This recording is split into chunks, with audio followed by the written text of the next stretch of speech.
Hi everyone.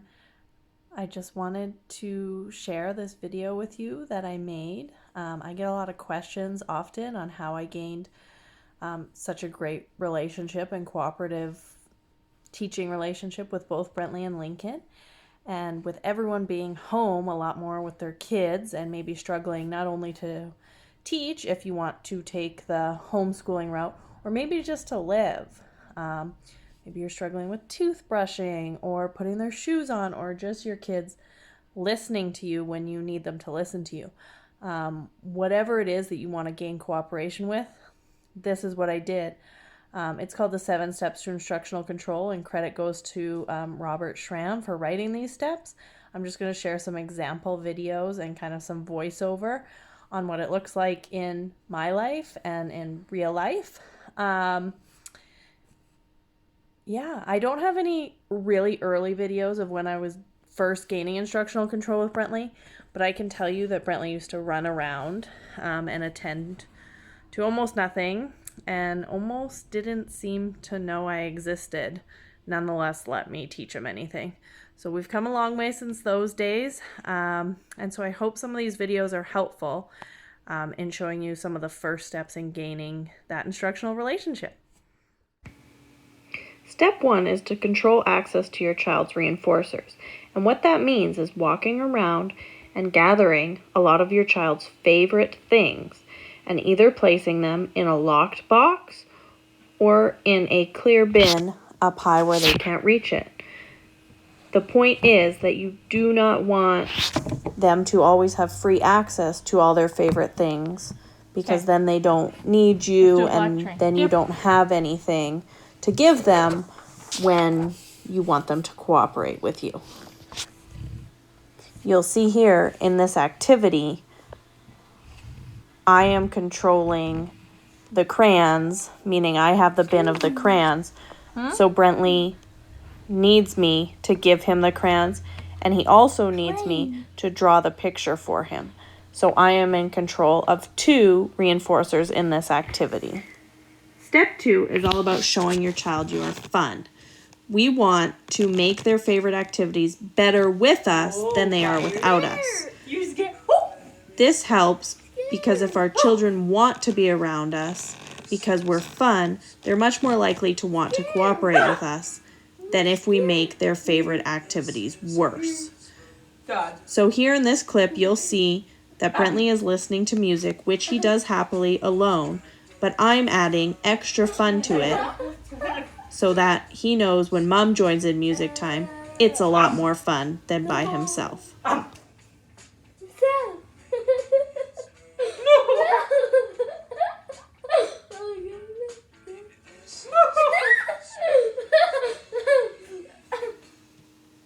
Step 3, say what you mean and mean what you say. If you say, clean up your shoes, then TV, then stick to that demand. We want our kids to trust that when we tell them to do something, they need to do it, and then they get all the good things. But you want to be careful that you're only placing demands about 25% of the time, and the other 75%, you're the giver of all the fun, like step 1 and step 2 say. You need to clean up your shoes first. I don't want to. I understand you don't want to. But first we need to clean up our shoes, then we can turn the TV on. So go on. In this clip, you can see that Lincoln didn't want to clean up his shoes. That's okay. He needs to know that I mean what I say, and he can't watch TV until his shoes are clean. In step 4, we want to show your child that following your directions is the fastest and easiest way to get back to what he wants. In the next clip, you'll see Brentley ask for something, and I'll give him a simple direction and then reinforce him. Train? No, window. Window. Okay. First hands back.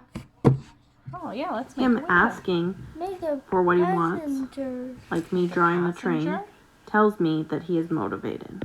What's this? And when he shows that he's motivated, I know he's more likely to want to respond to me. Good. Let's make a passenger. Step 5 is all about when you first start, you need to reinforce the child for every response and slowly increase the amount of instructions they have to give. before receiving their reinforcement. Here with Lincoln, you see I will quickly reinforce him.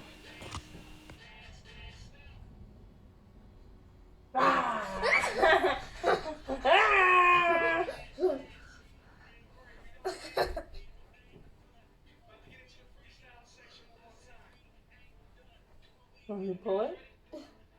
Where's your head?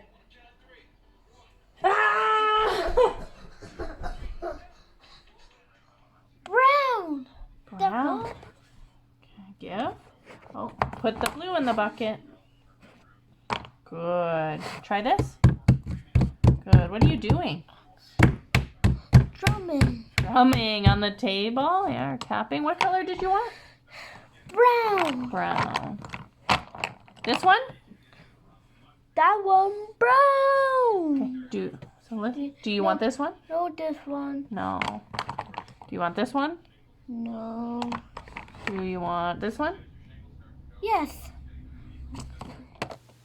Remember, at the beginning, we want to reinforce anything with something super positive. If you tell your child to take off their shoes, even though they always take off their shoes, it should be followed with a tickle or a swing in the air or a high five, anything that the child would find reinforcing. We want to make our relationships super positive, even if you're not in what you consider a teaching setting.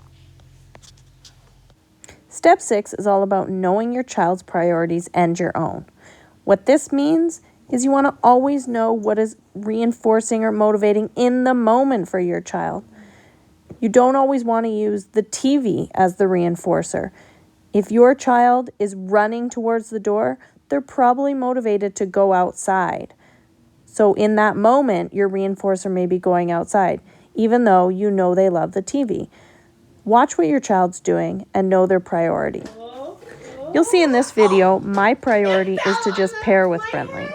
I put something on my head and I say, ah, ah, ah, and I pause.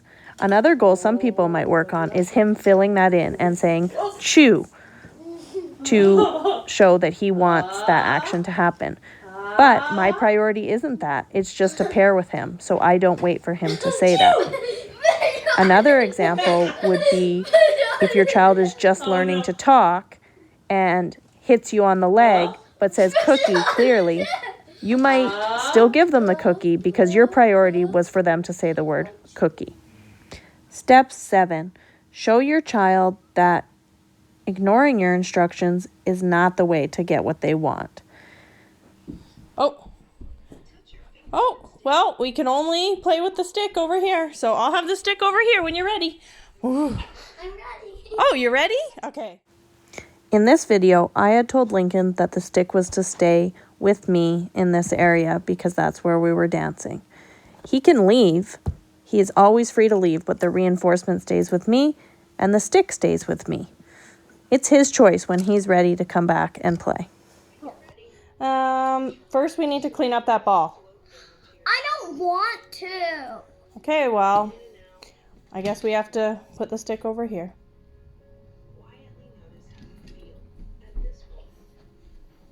Oh, you want to play books? Okay, we can play books, but first we need to clean up the ball. Oh. I was gonna play. Put it right over here.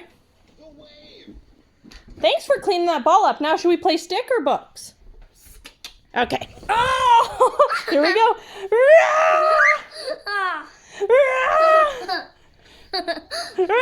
Here in this video, Lincoln requested I pull the stick. I gave him a demand to clean up the ball. He chose not to, and then he ran away.